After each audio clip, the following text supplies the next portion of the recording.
Good news naman ang hatid ng Department of Human Settlements and Urban Development sa ilang mga benepisyaryo ng expanded pambansang pabahay para sa Pilipino.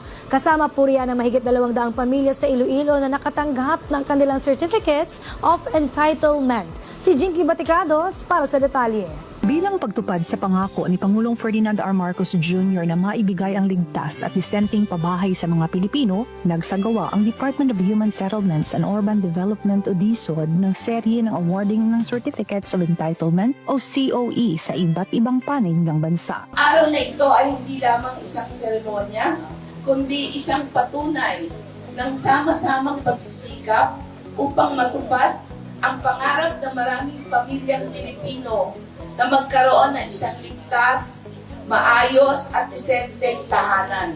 Niniwala po kami sa NHA na ang bawat isang pamilyang Pilipino ay may karapatan na magkaroon ng sariling tahanan at ito na po ang ating simula. Sa ating lahat, ito po ay paalala na ang tunay na kaunlaran ay makakamit ng ordinaryong mamamayan at ang pangunahing pangailangan ay hindi nila kailangang mahirapan. Patuloy po ang NHA sa tapat na serbisyo upang maabot ang adhikain ito. Walang pagsidla ng kalagalakan ang ilang mga benepisyaryo ng Expanded 4PH program at iba't ibang presidential proclamations ni Pangulong Ferdinand R. Marcos Jr.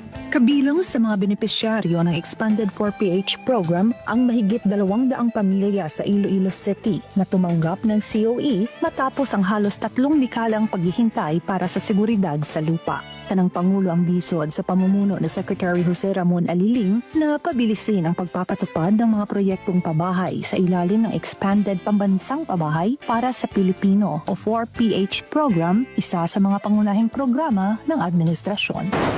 Ngayon kay Castro, kamakailan lang din ay namahagi ang DSUD ng mga COE sa mga pamilya sa Nara, Palawan, Los Baños, Laguna at iba pang lugar sa bansa. Ang mahakbang na ito ng DSUD ay tugon ng ahensya sa direktiba ng Pangulo para sa paghahatid ng mga mas ligtas at disenteng babahay para sa taumbayan sa ilalim ng mas matatag na bagong Pilipinas.